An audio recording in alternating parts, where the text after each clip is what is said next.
Hi ನಮಸ್ಕಾರ. ನಾನಿವತ್ತು ಅವರೆಕಾಳು ಎಗ್ ಮಸಾಲೆ ಮಾಡೋದು ಹೇಗೆ ಅಂತ ತೋರಿಸ್ಕೊಡ್ತೀನಿ. ಇಲ್ಲಿ ಮಸಾಲೆ ಮಾಡೋಕ್ಕೆ ಎಲ್ಲನೂ ಕಟ್ ಮಾಡಿ ಇಟ್ಕೊಂಡಿದ್ದೀನಿ. ಏನೇನಂತ ತೋರಿಸ್ತೀನಿ ಬನ್ನಿ. ಇದು ಈರುಳ್ಳಿ, ಚಿಕ್ಕದು 3 ಈರುಳ್ಳಿ ತೊಗೊಂಡಿದ್ದೀನಿ. ಮತ್ತು ತೆಂಗಿನಕಾಯಿ ಅರ್ಧ ಹೋಳು, 2 ಟೊಮೊಟೊ, 1 ಸ್ಪೂನ್ ಕಡಲೆ ತೊಗೊಂಡಿದ್ದೀನಿ ಪಪ್ಪು, ಮತ್ತು ಕೊತ್ತಂಬರಿ ಸ್ವಲ್ಪ ತೊಗೊಂಡಿದ್ದೀನಿ, ಒಂದು 5 ಎಸಳು ಬೆಳ್ಳುಳ್ಳಿ ತೊಗೊಂಡಿದ್ದೀನಿ. ನೆಕ್ಸ್ಟು ಇಲ್ಲಿ ನಾನು ಅವರೆಕಾಳನ್ನ ಚೆನ್ನಾಗಿ ವಾಶ್ ಮಾಡಿ ಇಟ್ಕೊಂಡಿದ್ದೀನಿ. ಮತ್ತು ನೆಕ್ಸ್ಟು ಇದು ಅಚ್ಕಾರದ ಪುಡಿ ಮತ್ತು ಮೊಟ್ಟೆ ಮಸಾಲ 2 ಸ್ಪೂನು, ಅಚ್ಕಾರ ಪುಡಿ 2 ಸ್ಪೂನು, ಮತ್ತು ಇದು ಮನೆಯಲ್ಲೇ ಬೇಳೆ ಸಾಂಬಾರಿಗೆ ಅಂತ ಮಾಡ್ತೀವಲ್ಲ ಅದು 2 ಸ್ಪೂನು, ಮತ್ತು ಒಗ್ಗರಣೆಗೆ ಸಾಸಿವೆ. ನಾವಿವಾಗ ಸ್ಟವ್ ಆನ್ ಮಾಡಿದ್ದೀವಿ. ಆನ್ ಮಾಡಿ ಬಾಣಲಿನ ಇಕ್ಕಿದ್ದೀವಿ. ಅದು ಸ್ವಲ್ಪ ಬಿಸಿ ಆಗಬೇಕು. ಬಿಸಿ ಆದ ನಂತರ ಸ್ವಲ್ಪ ಬಿಸಿ ಆಗಲಿ ಫ್ರೆಂಡ್.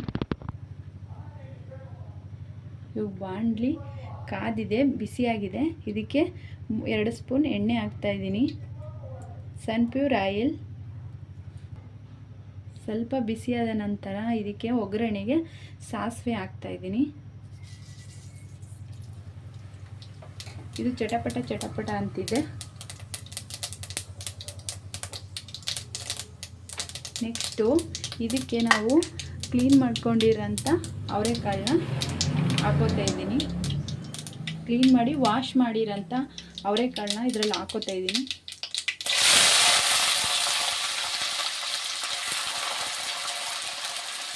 ಇದು ನೀಟಾಗಿ ಹಸಿದಾದರೂ ಮಾಡ್ಕೋಬೋದು, ಇಲ್ಲ ಒಣಗಿರೋ ಕಾಳನ್ನ ನೆನೆಸಿ ಅದು ಸಿಪ್ಪೆ ತೆಗೆದು ಕೂಡ ಮಾಡ್ಕೋಬೋದು. ತುಂಬ ಚೆನ್ನಾಗಿರುತ್ತೆ. ಅಂದರೆ ಸಿಪ್ಪೆ ತೆಗೆದೇ ಮಾಡೋಕ್ಕಾಗಲ್ಲ, ಅದೆಲ್ಲ ಚೆನ್ನಾಗಿರಲ್ಲ. ಸಿಪ್ಪೆ ತೆಗೆದು ಮಾಡಿದ್ರೆ ತುಂಬ ಟೇಸ್ಟ್ ಇರುತ್ತೆ. ಇದನ್ನು ಸಿಪ್ಪೆ ನೀರಲ್ಲಿ ನೆನೆಸಿ ಸಿಪ್ಪೆ ತೆಗೆದು ಇಟ್ಕೊಂಡಿದ್ದೆ ನಾನು ವಾಶ್ ಮಾಡಿ. ಆ ಅವರೆಕಾಳಿದು. ನೀವು ಉಂಡೆ ಅವರೆಕಾಳು ಹಾಕ್ತೀನಿ ಅಂದರೆ ಮಸಾಲೆ ಮಾಡೋಕ್ಕಾಗಲ್ಲ, ಚೆನ್ನಾಗಿ ಬರಲ್ಲ. ಏನೇ ಮಾಡಿದ್ರೂ ನೆನೆಸಿ ಸಿಪ್ಪೆ ತೆಗೆದು ಮಾಡಿದ್ರೆ ತುಂಬ ಟೇಸ್ಟ್ ಬರುತ್ತೆ ಸಾಂಬಾರು ಮಸಾಲೆ.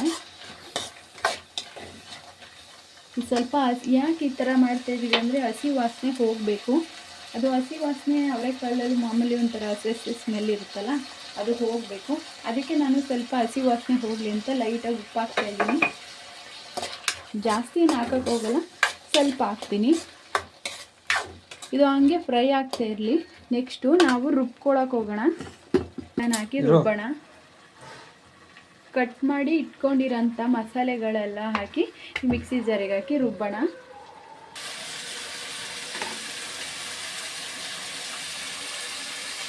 ರುಬ್ಬಿರುವಂಥ ಮಸಾಲೆಯನ್ನು ಇದರಲ್ಲಿ ಹಾಕ್ತೀನಿ. ಆದರೆ ಇದನ್ನು ಬರೀ ಟೊಮೊಟೊ, ಈರುಳ್ಳಿ, ತೆಂಗಿನಕಾಯಿ, ಬೆಳ್ಳುಳ್ಳಿ, ಕೊತ್ತಂಬರಿ ಸೊಪ್ಪು, ಕಡಲೆ ಇಷ್ಟು ಹಾಕಿ ರುಬ್ಬಿದ್ದೀನಿ. ಮಸಾಲೆಯನ್ನು ನಾನು ರುಬ್ಬಿಲ್ಲ, ಇದು ಪೌಡರ್ ಮಾತ್ರ ರುಬ್ಬಿಲ್ಲ. ಪೌಡರು ಇದು ಸಾಂಬಾರ್ದು ಮಸಾಲೆ ಹಾಕ್ತೀನಲ್ಲ, ಆಮೇಲೆ ಇದನ್ನು ಲಾಸ್ಟಲ್ಲಿ ಹಾಕ್ತೀನಿ. ಹಾಕ್ಬಿಟ್ಟು ಚೆನ್ನಾಗಿ ಮಿಕ್ಸ್ ಮಾಡ್ತೀನಿ.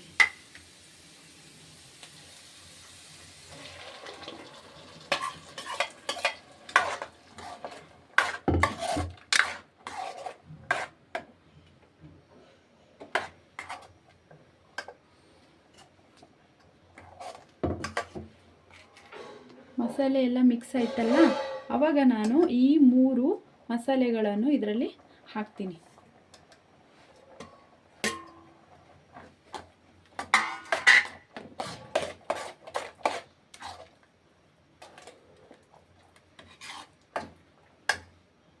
ಸ್ವಲ್ಪ ರುಚಿಗೆ ತಕ್ಕಷ್ಟು ಉಪ್ಪು ನೋಡ್ಕೊಂಡು ಹಾಕ್ಕೊಳ್ಳಿ. ಉಪ್ಪು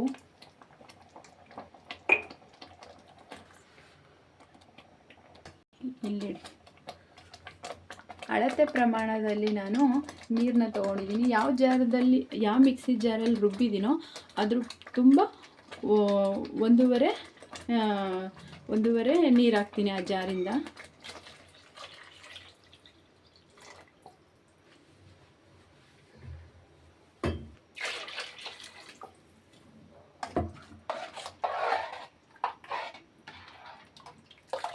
ಇದು ಒಂದು 5 ನಿಮಿಷ 6 ನಿಮಿಷ ಚೆನ್ನಾಗಿ ಕುದಿಬೇಕು. ಕುದಿ ಆದಮೇಲೆ ನಾವು ಮೊಟ್ಟೆಯನ್ನು ಒಡೆದು ಇದರಲ್ಲಿ ಹಾಕೋಣ. ಇವಾಗ ಕುದೀಲಿ, ಅದು ಚೆನ್ನಾಗಿ ಬಿಸಿ ಆಗಲಿ. ಮಸಾಲೆ ಬೆಂದಿದೆಯಾ ಇಲ್ವಾ ಅಂತ ಚೆಕ್ ಮಾಡೋಣ ಬನ್ನಿ. ಮಸಾಲೆ ಕುದೀತಾ ಇದೆ, ಚೆನ್ನಾಗಿ ಬೆಂದಿದೆ. ಇದರಲ್ಲಿ ಇವಾಗ ನಾವು ಮೊಟ್ಟೆ ಹೊಡೆದಾಕೋಣ. ಮೊಟ್ಟೆ ಹೊಡೆಯೋಕ್ಕೆ ಮುಂಚೆ ಗ್ಯಾಸ್ನ ಕಮ್ಮಿ ಮಾಡ್ಕೋಬೇಕು.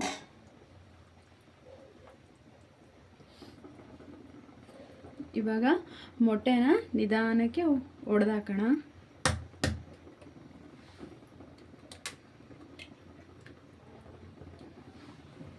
ಒಂದೇ ಜಾಗದಲ್ಲಿ ಮೊಟ್ಟೆನ ಹೊಡೆದು ಹಾಕಬಾರ್ದು. ಅದಕ್ಕೆ ನಾನು ಸ್ವಲ್ಪ ದೊಡ್ಡ ಬಾಣಲೆ ತೊಗೊಂಡಿದ್ದೀನಿ.